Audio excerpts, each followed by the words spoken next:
Isfahan کا ایک تاجر تھا، کافی پرانی بات ہے، گاڑیاں جہاز باز نہیں ہوتے تھے، تاجر تھا، حج پہ جانے کے لیے نکلا۔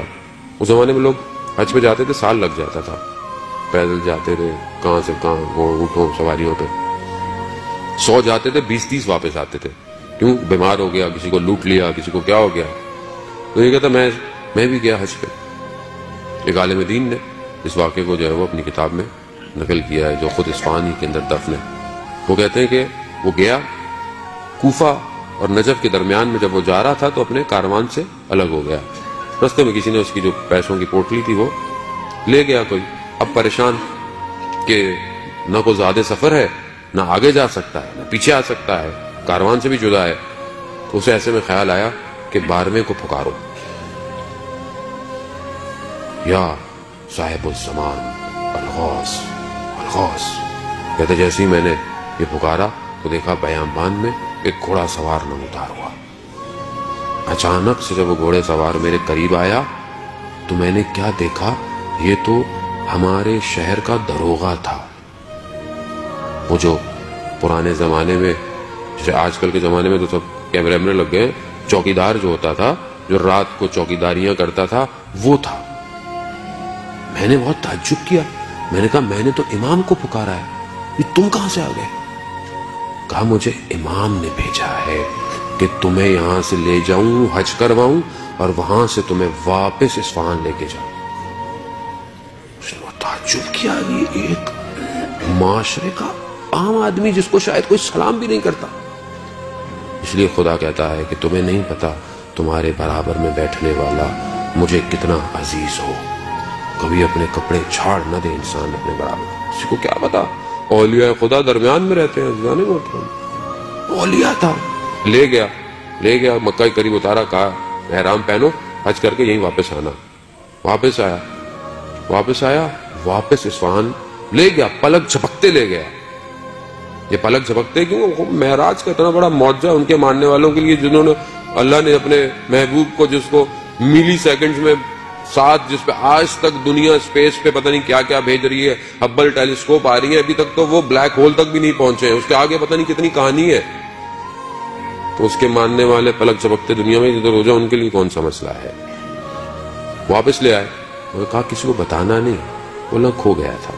اب جب یہ پہنچا اصفہان تو لوگ مبارکباد دینے آئے، تو یہ بھی آیا۔ ابھی جیسے آیا تو وہ تاجر نے کہا میں اٹھوں اس کے پاؤں پڑوں، تو اس نے اشارہ کیا کہ ایسا مت کرنا، پیچھے ہو گیا۔ جب سب چلے گئے تو کہا یہ کیا کر رہے تھے؟ کہا یار جیسے پہلے سلام کرتے تھے ویسے ہی سلام کرو، یہ راز کو جب تک میں زندہ ہوں کسی کو بتانا نہیں۔ کچھ دن بعد کہتے ہیں دوبارہ آیا، اس نے مجھے کہا کہ یہ کچھ پیسے ہیں، فلانے روز فلانی جگہ آ جانا، میں مر چکا ہوں گا، میرے غسل کفن کر کے مجھے دفنا دینا۔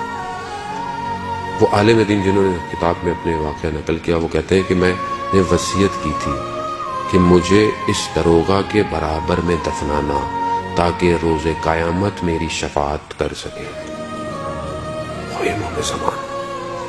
امام زمان تک پہنچنے کے لیے دنیاوی ڈیزگنیشن نہیں چاہیے عزیزان محترم، ایک پاک دل چاہیے۔